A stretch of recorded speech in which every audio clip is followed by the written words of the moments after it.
Good afternoon. My name is Tommy Marks, and I am the Vice President and Chief Operating Officer of the Capital Region Minority Supply Development Council, and the Director of the Virginia Minority Business Development's Business Center located in the city of Fairfax, co-located with the Mason Enterprise Center, which houses the Small Business Development Center from SBA and the Apex Accelerator from DOD. Want to welcome you here this afternoon on this clear Thursday, the 30th of January, a solemn day if you are watching the news in our area, where 67 souls have perished based on a mid-air collision between an American airline plane trying to land and a Army helicopter, Black Hawk helicopter that was trying to get home. So, in our hearts and prayers, we pray for the families of all the people that are there. That flight originated from Wichita, Kansas, coming to Reagan National just before 9 o'clock last night. On behalf of my president and the CEO of the Capital Region Minority Supply Development Council, Sharon Arpinder, again, we welcome you here to participate in our series, our live webinar series. And today we are blessed and fortunate to have a team from NASA, the Small Business Office, the Ozabu there, which is led by Dwight Daniil. And today his deputy, Mr. Robert Medina, will participate with us along with some of his other team members that are giving him a chance to introduce them as we go through this webinar and learn about NASA and their mission requirements and how companies may be able to assist them based on their portfolio of requirements that they have across the nation and actually around the globe and in space to do the mission that they were established to do. So Robert's going to bring us some insights and tools and training resources that we can use in order to help gain access to the government contracts that they are required that they put in place in order to support their program missions that they have at NASA. So just a little bit about Robert, and I promised him that I wouldn't eulogize him, but you must want to know who's talking to you. So today he's a deputy assistant administrator, if I got that title right, for the Office of Small Business Programs at NASA. And he's been there since he's been at NASA itself for, I lost my thought, for well over 20 years. And I saw a number somewhere and I can't remember it now, but he has worked in the field and at the headquarters. But he's been at the headquarters now since December of 2023. He originates from Las Cruces in New Mexico and is a graduate of New Mexico State University. And so actually, when I say well over 20 years, he began his career at NASA in 1977 as a corporate education student. So he has NASA blood running through him. And so, Robert, we welcome you and look forward to what you're going to share with us today. And you and your team. So what I'll do is I'll pass the baton to just a couple of administrative things. You can put, if you have questions, you can put them in, there's a Q&A chat, I call it. You can put your questions in there, and we've got a team of folks that are looking at those, and we will get to them. Trust me, we will. And because Robert and I both look forward to the questions that come in more than the presentation that we're providing. And also, if you can't maneuver that, you can put it in the chat, and we will get those questions that we can't answer. His team is going to take them back, provide written answers, and then we got the right email address on you. You will get those responses. They also brought some handouts that are hung in the on the web here, and you can download those actually while we're here live. And so, Robert, I will turn it over to you for the moment. Thank you, Tommy. Thank you for inviting NASA to participate in this event. These events are very important to the agency to make sure that we conduct our outreach to all small businesses, because the small businesses are the backbone of this country for the economy and job creations. And within NASA, you know, our whole mission is to increase that industrial base. So we have all of these small businesses help us to go ahead and achieve our mission. And like you said, I have a number of people from the Office of Small Business Programs here to go ahead and respond to any types of questions that you have. I have a presentation. There's quite a bit of slides there, but I'm going to be going through them rather quickly. The intent of the slides is more or less to have you have a package that you can take with you that gives you more detailed information on how to do business with NASA. One of the key things that we find that successful small businesses within NASA do is we require that they do their homework. And the basic premise behind my presentation is going to sort of give you some of that insight and the homework as far as what the agency's mission is, what types of requirements that we do, because the firms that tend to be successful are the ones that don't come in and say they have this capability to do this, but the ones that come in and say, hey, we know you have this requirement, this mission, this is what you're trying to achieve, and how can we provide you solutions to help you to go ahead and achieve that particular program or mission requirements. So first slide, please. Next slide. The vision within the Office of Small Business Programs is to improve and intensify and sustain all small business concern into the supply chain. So we're interested in increasing our supply chain.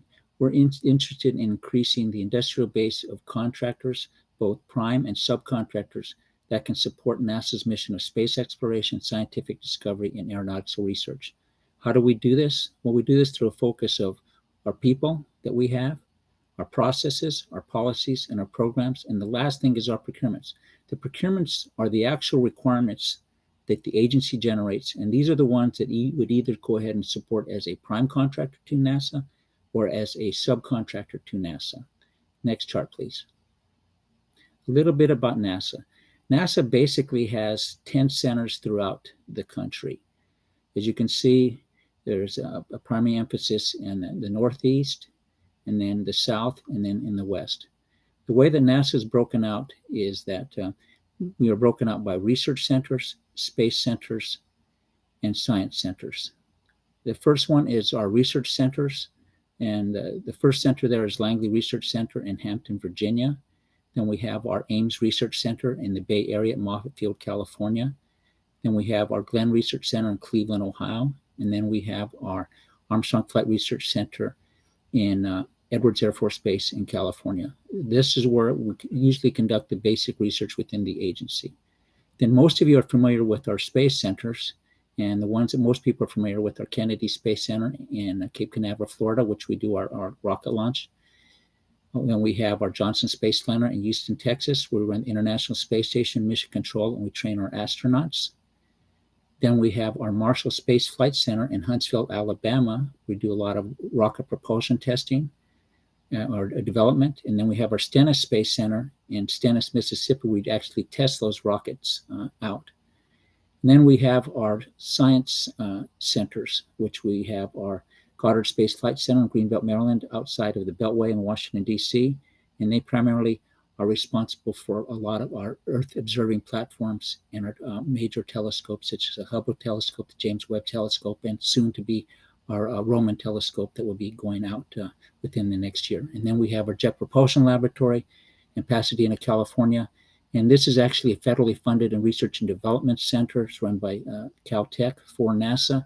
And they're well known for the space exploration of the solar systems, and like the Mars Pathfinder and rovers that are on Mars that are run out of a Jet Propulsion Laboratory, the Voyager missions and probe, the satellites that go to the outer reaches of the solar system are all managed out of our Jet Propulsion Laboratory. Then we have one additional center is our NASA Shared Services Center, which is co-located on our Stennis Center, and they basically handle any of NASA's type of reoccurring type of requirements or facilities, finance, personnel type of things are all managed out of that particular center. Next slide, please. This gives you a little background of each of the NASA centers, and I sort of gave you a rundown of what their missions are. So we'll just go ahead and go to the next chart, please. And again, we do have one additional center here. Yeah, stay there, please. Yes. And this is a information technology procurement office. And it's not a center, but it is a buying location for NASA. So what NASA has done that's uniquely different than a lot of federal agencies, anything that we have in the IT area, we have those all bought through the Information Technology Procurement Office. So if anything that you have IT, even though each of the NASA centers uses IT, all of those requirements are consolidated out of this particular office. So if you're a firm that provides IT support, instead of contacting a particular NASA center for their IT requirements, you would go ahead and contact the Information Technology Procurement Office within NASA. Next chart, please. Again, these just cover a little more of the basics, which I talked about each of the centers: Langley, Marshall, Stennis, and the NASA Shared Services Center. Next chart, please. Now, when you want to go to these particular NASA centers, like I mentioned to you, the one firms that tend to do best are tending to look at what do they buy and what type of their program requirements. What we provide to you here is each of the NASA centers and each of the NASA buying offices, and we give you their top 10 NAICS code where they're currently spending money. So this will give you an idea, if you fall within one of those particular NAICS codes, where you should be potentially targeting which center to go ahead and try to do business with that particular NASA center. One of the things that I would recommend when you look at it, even if they have common NAICS codes, is to target a particular NASA center, maybe that's close to where your business is, and focus in on that instead of trying to market your capability to all the 10 NASA centers, and just get to know that particular NASA center's mission well and how best you can go ahead and provide support to that center. Next chart, please. In addition to what the centers do, the centers typically will receive their money from the different NASA mission directorates. So this particular chart here tells you the different NASA mission directorates. You have the Aeronautical Research Centers, that's aeronautical research, and these are typically centers, are research centers, the NASA Langley, NASA Ames, NASA Glenn, and NASA Armstrong. They typically provide that, and they will be basically doing the first day in NASA, which is the aeronautical research that we do. In addition to that, the next two mission directorates, the Exploration Systems Development and the Space Operations, tend to be centers that provide money to our space centers, which are NASA Kennedy, NASA Johnson, NASA Marshall, and the Stennis Space Center. They are responsible for making sure that any type of space operations that we have or conducting are managed there. The Exploration Systems Development one is the organization that's providing funding for how NASA is going to go ahead and return to the moon and go on to Mars. So there is a lot of programs within NASA in regards to that, in particular the Artemis program, which we have. And then the Science Mission Directorate is responsible for any of the science programs which we have within the agency, and typically provide funding to NASA Goddard and NASA Jet Propulsion Laboratory. In addition to this, we have a Space Technology Mission Directorate, and they are responsible for helping develop the technology which NASA needs to carry on each of the missions within the previous mentioned mission directorates.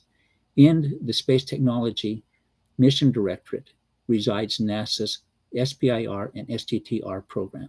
In addition to that, anytime that NASA typically issues any type of announcements of opportunity, abroad agency announcements, and these are typically announcements which NASA is basically saying, we have an interest in this particular type of technology, and we're soliciting firms to provide us with their proposals on how best to go ahead and improve the technology the agency wants to develop in these particular areas. So those are more broad agency type of things where we're requesting your input into the types of research that you may be conducting that may fit into the overall mission of what NASA wants to accomplish. And then our last mission directorate is a mission support directorate, and these tend to be more of our reoccurring type of requirements. So anything that has to do with IT support at the center, financial support at the center, facility maintenance support, construction type of requirements at our center, this particular mission director provides funding to the centers to accomplish those types of missions and requirements. Next chart, please. This sort of gives you a little bit of some of the major programs that NASA is currently conducting. And again, they're broken out by the different mission directorates I previously talked about. We have our aeronautics, which are low beam flight demonstrator, which will soon be flying out of our Armstrong Flight Research Center, an electric powertrain flight demonstrator as well, which will be flying out of the Armstrong Flight Research Center. But each of the research centers helps develop the technology and their test bed and flown out of Armstrong. And then, like I said, our major exploration system development, the Orion, Space Landing Systems, Human Landing Systems Gateway, and Commercial Crew Program. And then, like I said, our science programs, which you have our Roman telescopes, which will be launching later this year, the Hubble and James Webb telescopes, manned sample return vehicles, and then the Europa Clipper that's out there now. And then our space technology, we're doing the space nuclear propulsion, solar electric propulsion, and on-orbit servicing and assembly and manufacturing, which is our International Space Station work that we're doing. Next chart, please. One of the things that I want to highlight is our space technology mission directorate and the type of work that they talked about. Like I mentioned, anything regarding our SBIR, STER program, which the agency runs. And this is a program which is a federal-wide program for any type of agencies that have independent research and development dollars would have to go ahead and develop a program. The program is to provide seed money for firms to go ahead and develop a feasibility study on whether a technology can be developed, which is a phase 1 type of contract. Then you can be awarded a phase 2 type of contract, which would develop a demonstrator for us. And then the whole purpose behind the SBIR and STTR program is to commercialize the technology that you develop in support of the agency mission. So it's to provide seed money for you to develop a commercial product which can be sold to the government or private industry. And that would be a phase 3 type of contract in there. In addition to that, we do have partnerships out there and these are the early stage innovation partnerships. These are the grants. These are the broad agency announcements or NASA research announcements, which I talked about sooner, where we are asking you to tell us the type of technology you may develop that may be in support of the technology or innovation that NASA needs to go ahead and support our mission. One of the things that I did want to mention on this particular one here is the last one, the technology demonstration programs. We do have some programs here where we award multiple award contracts to help us to improve our technology, such as our Flight Opportunities program, which is for suborbital launches, where we look to go ahead and contract out with firms to help us get into suborbital launches, to launch payload packages into suborbit, and to do particular types of research that we want to conduct in that particular realm of the environment there. Next chart, please. Now, how do you get a contract? What is the best way to do business with NASA and get a contract? Well, like I said, the first thing you want to do is do your homework, find out what the particular NASA mission is, a particular NASA center, where are the requirements. And then once you target that particular requirements and find out which center is managing that requirement, the way NASA is set up is we have small business specialists at each of our particular NASA centers. These are your initial points of contact. That particular small business center at a particular NASA center knows that center, knows that culture, knows those requirements. They can tell you how best to market your firm's capability to go ahead and be in a position to best compete for any requirements that may be generated from that particular NASA center.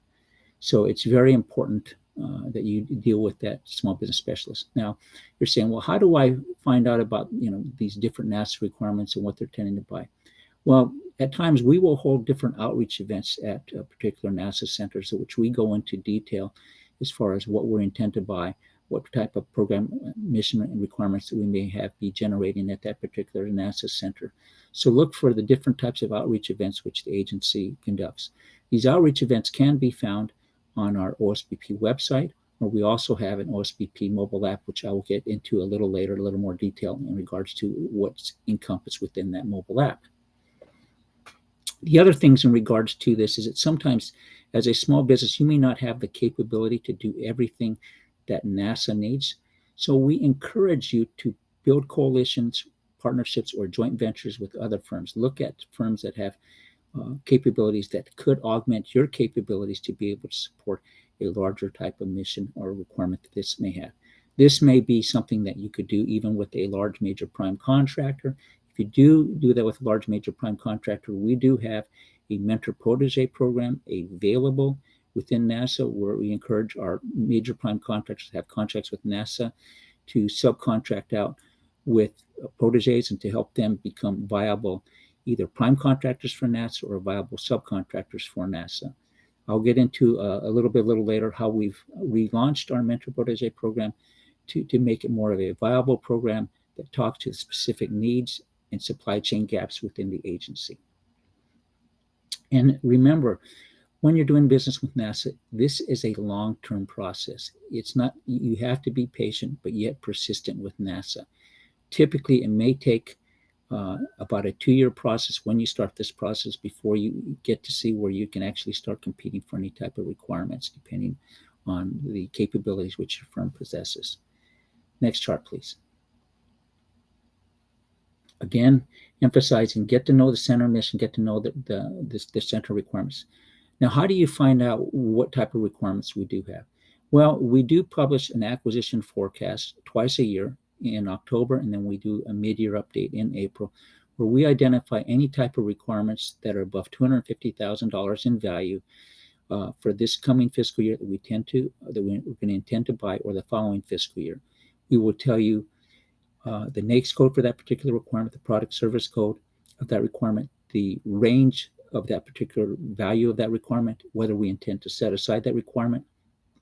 And one of the key things that we have on there, if that requirement is a reoccurring requirement, we will tell you who currently has that contract, and that is a reoccurring contract. And that is very important, because that information can sort of help you submit a FOIA request to get a copy of that old contract and maybe position yourself better before that solicitation is issued for that particular requirement. But even prior to those solicitations being issued and going on, that acquisition forecast will give you a point of contact on there, who to contact to get more information on that requirement, to find out if that requirement maybe fits the capabilities that your firm possesses, and that would be something that your firm potentially can compete for. In addition to that, we leverage resources that are out there with other federal agencies, such as the Apex accelerators that are run by the Department of Defense, small business development centers through the SBA. And then also, we encourage that if you are new in dealing with the federal government and doing business with the federal government, that you look to the Small Business Administration Service Corps of Retired Executives, which is a free program which these retired executives help you how to develop marketing plans, business plans, and even how to develop a proposal. So those are some key resources that you may want to avail your firm to. Next chart, please. Like I mentioned, one of the things that you want to get into is the NASA acquisition forecast. And this, again, like I said, will tell you about the different requirements that we tend to go ahead and provide out there, and other federal agencies have that. Now, one thing that NASA has that is unique to it within NASA is we have also what we call an active contracts list. And this active contracts list is a listing of our reoccurring requirements that tend to come up every 5 years. We break these contracts out by different categories, such as accounting and finance, administrative support, environmental support services, facility maintenance, IT, multiple work construction contracts, facility contracts, occupational health and protective services contracts. So what is great about this is it will tell you which NASA center has awarded that contract, the contract name. It will provide you with the contract number, the dollar value of that contract, if that contract was set aside or competed full and open, and when that contract is due to expire. Now, typically, NASA starts the reprocurement process 2 years prior to that completion date of that contract. So if you're interested in that particular requirement, you can start engaging with NASA 2 years prior to that requirement, saying you have an interest in this requirement. With that contract number, you can FOIL for that contract to get a little bit of information to do your due diligence and homework to get a better understanding of the requirement and find out if that fits with your particular firm's capability and something that you would wish to go ahead and pursue. This active contracts list is available through our OSBP mobile app and also on our OSBP website. Next chart, please. As I mentioned earlier, one of the things that we encourage you to do is to sometimes seek out partnerships with people and maybe doing joint ventures. But in addition to that, to help you with this and to help you if you are new to doing business with NASA and are looking to maybe how to best position your firm, we do have a mentor protege program, which we just relaunched this past November. The emphasis of the NASA mentor protege program now is try to encourage our mentors to get proteges that are going to help NASA fulfill our supply chain gaps that we have. And it's more targeted to the needs of the agency. Where previous to this, it was more or less to provide maybe financial assistance for a firm on how to go ahead and submit proposals to a response, or maybe build up a technical capability with a firm. With the relaunch of the NASA Mentor Protege program, what we're looking for now is for our mentors to go ahead and provide our proteges with actual contract or subcontract requirements that are going to go ahead and fill a need within the agency.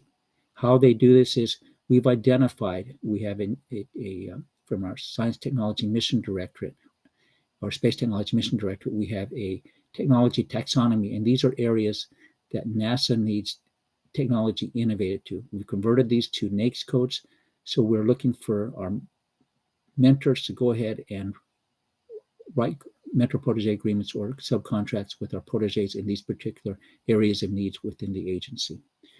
On the bottom here, this particular program is actually managed out of our Marshall Space Flight Center and our small business specialist there, Mr. David Brock. And in the charts there is a link to the email address if you have an interest in this particular program. Next chart, please. In addition to this, the Office of Small Business Programs within NASA, we conduct monthly Learning Series webinars. These Learning Series webinars are conducted on the third Wednesday of each month at 1 o'clock Eastern Time. Currently, right now, we are going through a series of partnering with the different NASA centers. Last month, or this current month in January, we had one with the research centers. In February, we're going to do one with our space centers. So if you have an interest in what our space centers do, please log in and sign up for our learning series here. We have a QR code, which you can go ahead and do that, and also the website. Next chart, please. In addition to the one in February, we have another one scheduled for March on doing business with our science centers. So in a sense, this year we have covered our research centers, our space center, and our science centers. But also on that website, it will give you what the rest of our learning series are for the rest of this fiscal year. Next chart, please. If you are interested in doing business with NASA, we do encourage that you register in the NASA vendor database. We recently launched the NASA vendor database about a year and a half ago, where we made it a lot more user-friendly and made it easier for you to register in the database. The one thing that you need to do if you need to register in the NASA vendor database is to make sure that you're registered within SAM. If you are not registered within SAM, then you cannot register within the NASA vendor database, because it pulls information from the SAM registration into the NASA vendor database. In addition to this, one of the nice features within the NASA vendor database is we allow you to update your capability statements. So instead of just having keywords or the targeted NAICS codes that you may have, that if your firm may have, it allows you to go ahead and provide that. Now, the NASA vendor database is available to anyone within NASA that has a NASA email account. So this even includes our prime contractors. So the NASA vendor database is accessible for any of our NASA employees who would generate a requirement for them to do their market research to find out which firms are interested in doing business with NASA and which ones may have the capabilities to fulfill requirements that they may have. It also is available to our major prime contractors if they're looking for subcontractors that have capability in areas which they need filled. Next chart, please. The next one I talked about is our NASA OSBP mobile app. NASA is the only federal agency that I'm aware of that has a mobile app. The mobile app allows you to go ahead and basically have any type of information that you need to do business with NASA. It mirrors what information is available on our website. So it will tell you how to do business with NASA, and we have a 7-step program in there. It will provide you links to our acquisition forecast. But the feedback that I get that most companies like the OSBP mobile app on is that on that active contracts list. In there, it will provide you with the active contracts list that are on there, which are those, again, reoccurring requirements on there. But the active contracts list also has a link on there to any active solicitations that may be out there in those particular categories of requirements that the agency has. We classified them in. So it provides you with what contracts we have out there, and then if a solicitation has been issued on there, it will tell you where that solicitation is and how you can go ahead and find that solicitation within sam.gov. It will also tell you, it has a listing of our small business specialists, each of the NASA centers. So if you click on that particular link of that NASA center, you can go ahead and send an email to that small business specialist. You can call them. It'll provide you with the email information. It'll provide you with the procurement center representative from the SBA that's assigned to that particular center, and it'll also provide you with a link to the ombudsman for that center. So if you have issues or concerns, you can contact the ombudsman for that particular center to help you out with any types of concerns that you may have. So that's a really good resource to have in there. And it'll also provide you with, like mentioned, to the OSBP learning series, when those learning series are going to be done, and any type of news announcements that the agency may have out there. That information will be available on the mobile app as well. Next chart, please. Again, we're also on social media, on LinkedIn, X, YouTube, and Facebook, and we have QR codes for that. So that concludes my presentation, and the thing that we wanted to leave is just time to you go ahead and ask questions. So we can get to that right now. Robert, that was outstanding. You know, I actually try to prime the pump with questions, right? So I'm going down my little list here, and you only left me one question to ask you, and I've been monitoring the Q&A, and your guys are doing a fantastic job on answering some of the questions that folks have put in there, everything that I had to ask you, you actually covered on it. You may have covered this, but I didn't hear it. I don't think I heard it. Are there any specific certifications or qualifications that a company needs to have to partner with NASA? Typically, there aren't any specific certifications or requirements. Typically, the only thing you may get where certification may be in there is if the particular requirement that they may have, let's say, you need to be ISO certified in regards to that, or you may need a certain certification for an IT requirement, but those would be specified in there in regards to that. But other than that, unless it's uniquely qualified for that particular requirement, there isn't any type of certifications that you need to do. If you're going to be doing a responding to a particular type of set-aside that the government may have, like an 8A, woman-owned, hub zone, or service-disabled, veteran-owned set-aside, then you would have to obtain the certifications through the SBA and get certified through them. And we would validate that through the SBA Small Business Dynamic database in regards to that. But per se, that was the only time that we would have a certification if we've set it aside for a particular social economic category. Okay. So I'm going to ask the team out there, so any questions that we can share that the masses probably didn't read.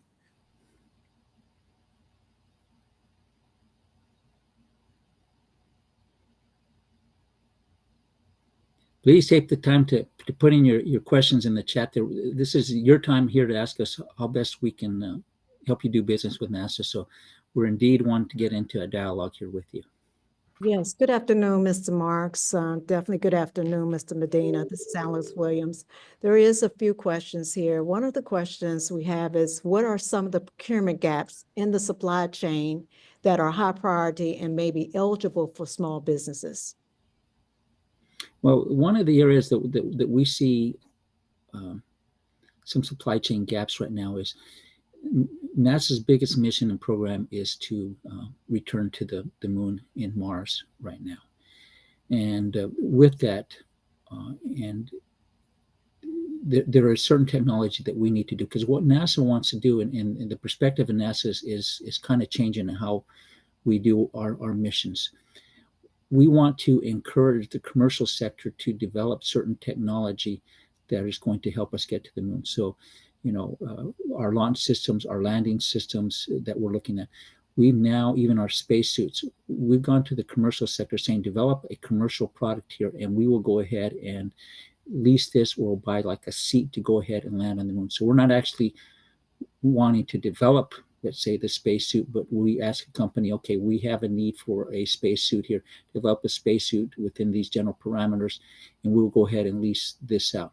So what we're trying to do, NASA, within this area and the supply chain gaps, is we're trying to encourage, and typically it's kind of funny, a lot of small businesses are actually the ones that NASA's writing contracts for these commercial products, because that's where the innovation is that we're seeing within the government right now, is these uniquely innovative entrepreneurs that have ideas. Hey, I think we can develop this and this, and that's what we're trying to encourage.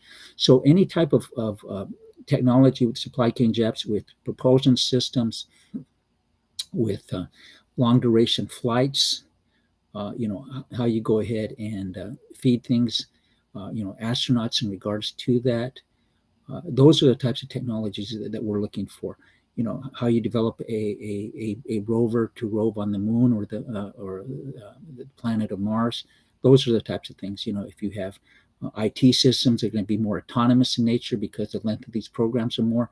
Those are areas that we have needs in a sense, supply chain gaps in there.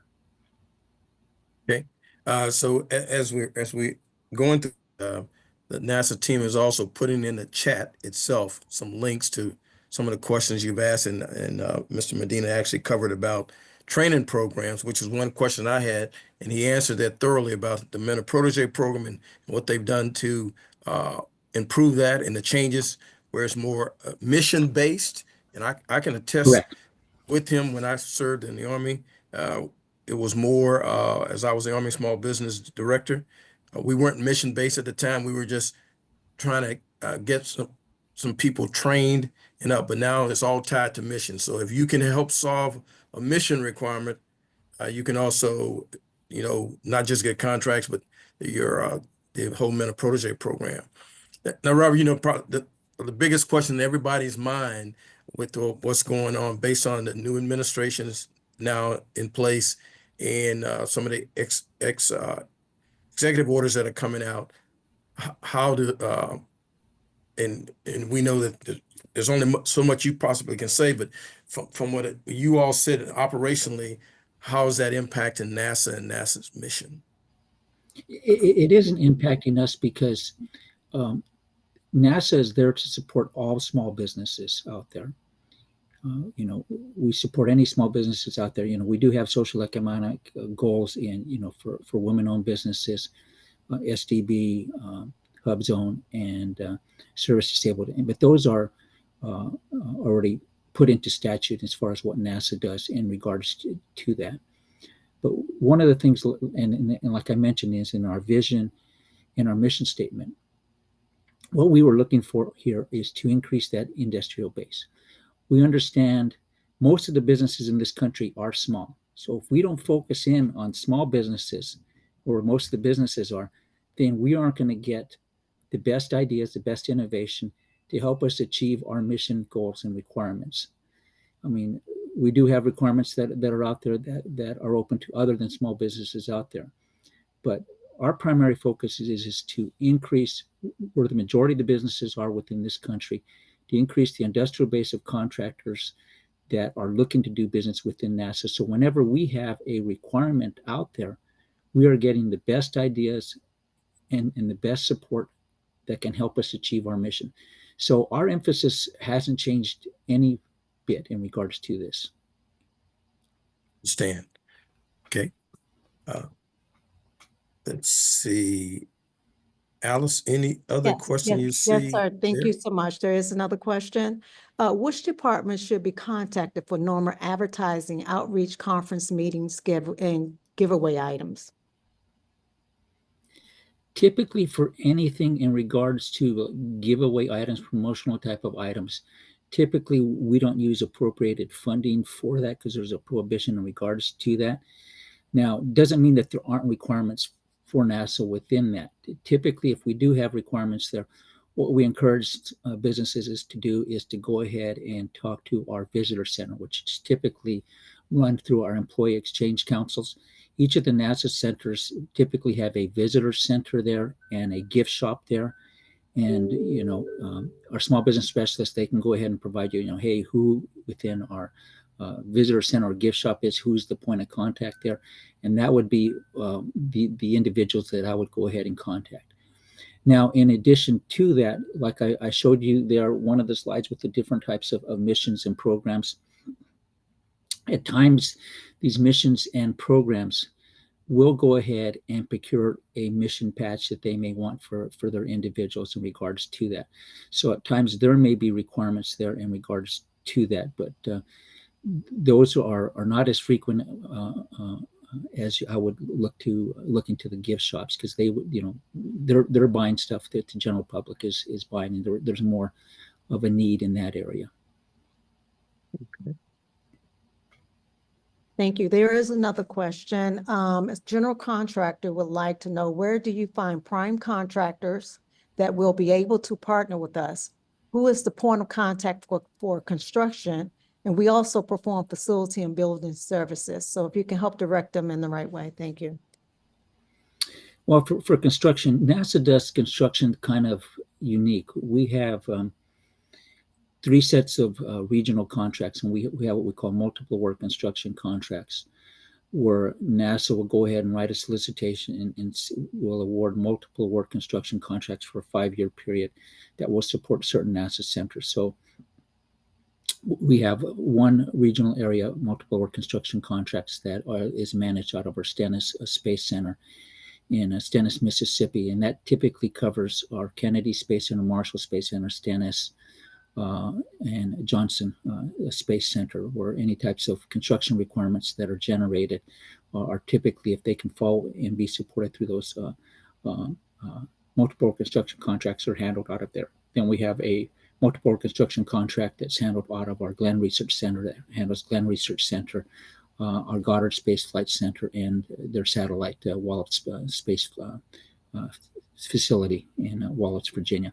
And then we have our West Coast, we have our Ames Research Center and Armstrong Flight Research Center, and our Armstrong Flight Research Center issues the multiple work construction contracts.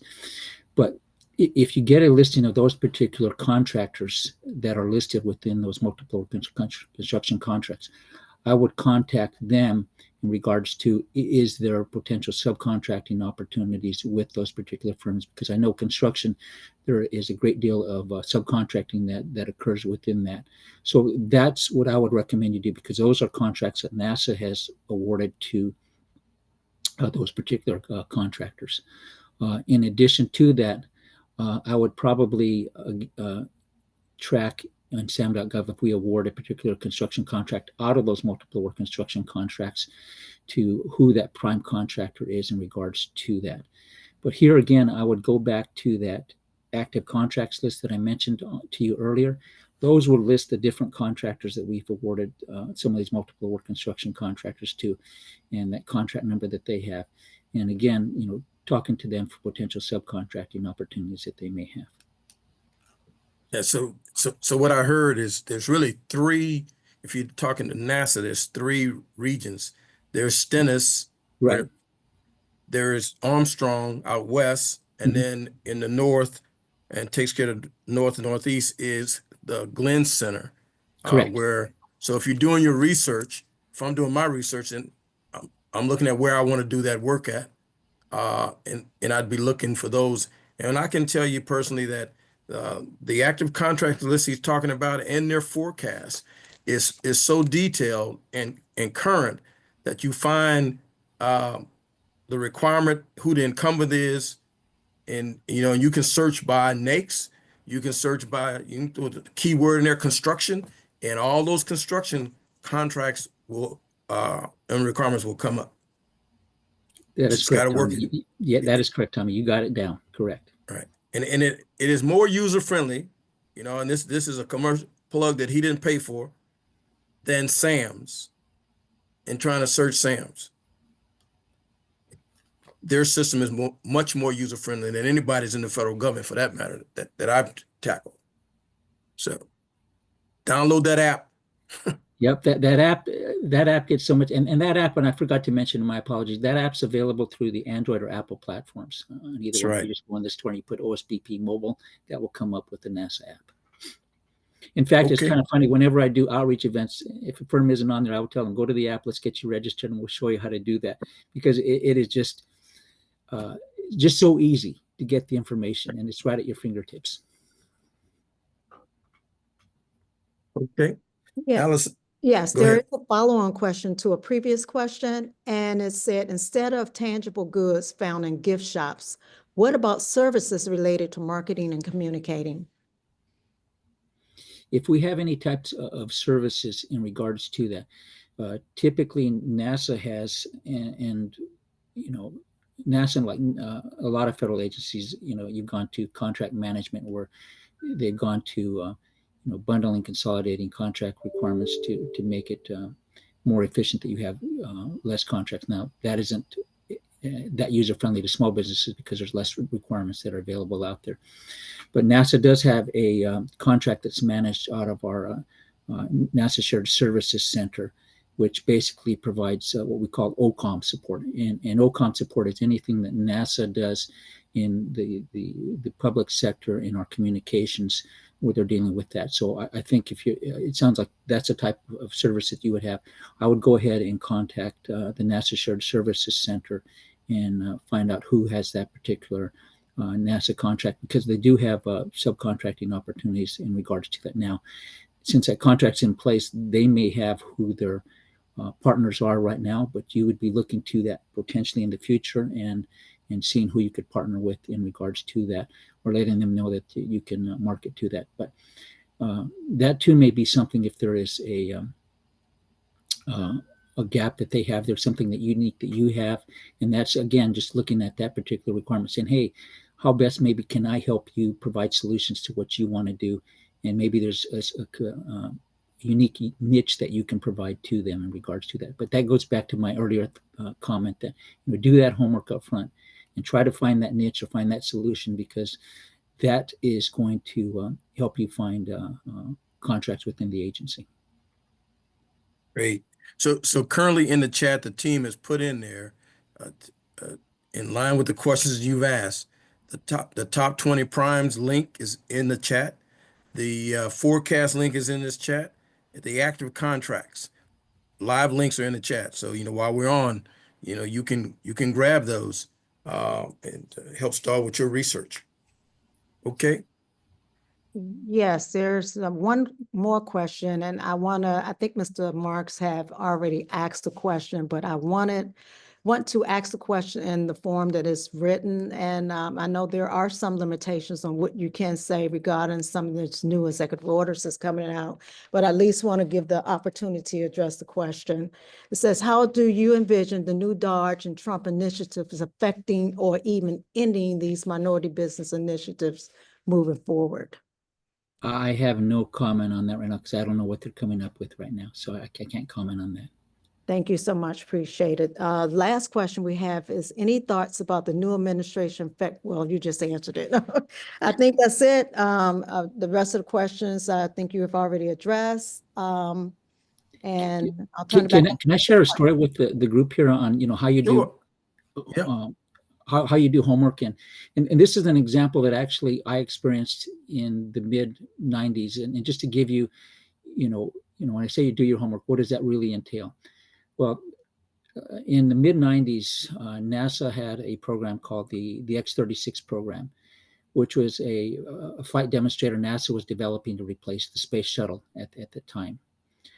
And the vehicle was going to be flight tested at NASA Dryden Flight Research Center, which is now NASA Ames Flight Research Center at Edwards Air Force Base. So I was a small business specialist there.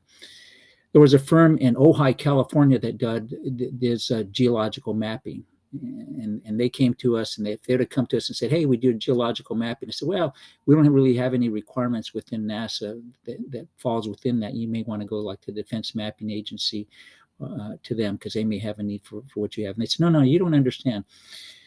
what we can do with geological mapping, we can develop any type of simulation program for any terrain, anywhere in the country, anywhere in the world. We've already done this to the Marines in Camp Pendleton, where they train the tank commanders. Before they go out into the field, they do a simulation in regards to, going over the terrain in the tanks and stuff like that, so it's more familiar with them. Well, we've written them a simulation program that we mimic their actual area that they do this tank training on. We know on this particular program that NASA, whenever you fly to certain areas. We know you're going to fly this flight test program in the Wyoming, Montana area. We know that before these pilots go up, they do flight simulation in these areas, so nothing is a surprise to them. What we can do for you is we can write a flight simulation program for you that's going to actually mimic the actual terrain of a flight profile that these pilots are going to do. Well, it happened to be within our center, we were actually working on trying to develop a flight simulation program that would do that. Talking to this firm, we went ahead and after discussion with our technical people, we wrote a contract with them to actually write that flight simulation program to where we were going to fly in that particular flight profile.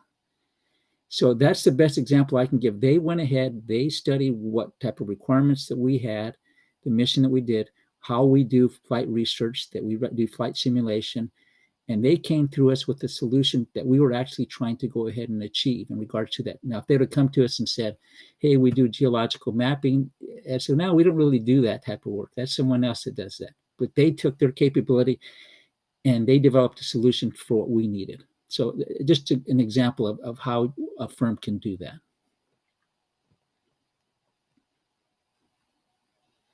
Yeah, so I'm looking at the questions. There's a couple of questions for everybody in the audience. On the resources on this Zoom is the slide briefing that Robert gave us, and it has those links. It has the information. There's a slide about the app itself. And there was one question that said, are you telling me to use the app versus a computer? I think, no, that's not what he's saying. The app is in addition to that. You take those links on your computer and you can work wonders. But if you're away from your computer, boom, you can go to the app and still get stuff done. So, but if you go to resources right now, before we go offline, you'll see the PDF doing business with federal agencies. And that should be as I click on it, that's his briefing. And so you can download that right now to your computer.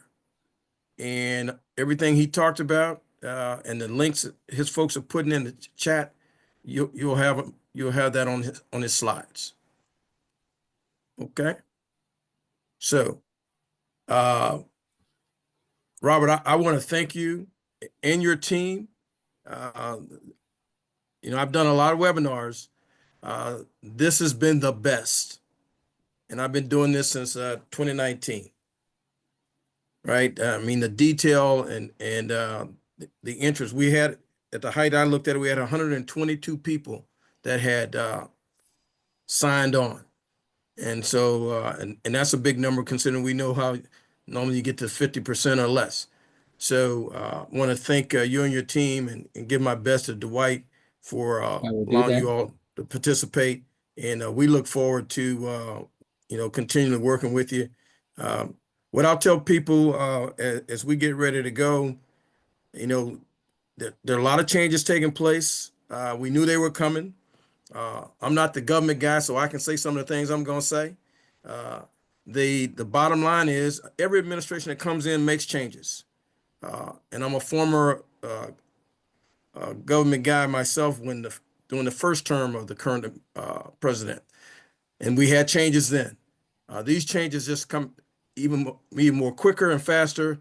And they're looking back, not just to one administration, but when you read it, they're looking at executive orders that were put in by several administrations. And so, and they're allowed to do so. Why? Because that's the way it's written, in the requirements of how that executive branch can work. What I will tell you is with what you're reading in the news and seeing on television or on the internet that there are going to be reductions, already going to be terminations. But I tell you, it's a double-edged sword. Why? Because for every termination of a contract that they do, what you've not heard to date is that mission requirements for any agency has been taken off the table, right? So in fact, what we'll find is, and history will show us, that missions normally increase, and they tell you to do more with less. And we've been doing that all our adult lives when you think about it. So there's still going to be opportunities for contracts. You just got to be patient and you got to do your homework. The funding, that what you really have to watch is every one of our agencies are working off a continuing resolution. And so when you read about that, the executive order that said no more new requirements, blase, blase, look, there hadn't been new requirements funded in years because the Congress that we have has not passed an appropriated budget to give the agencies so they can do the new requirements. Not that they don't have them, they just can't execute them, right? So you got to filter what's coming out. So new requirements, the continuing resolution that the last Congress and not a new Congress, which, oh, by the way, I think it's the next one, Robert, expires like 14 March. Correct.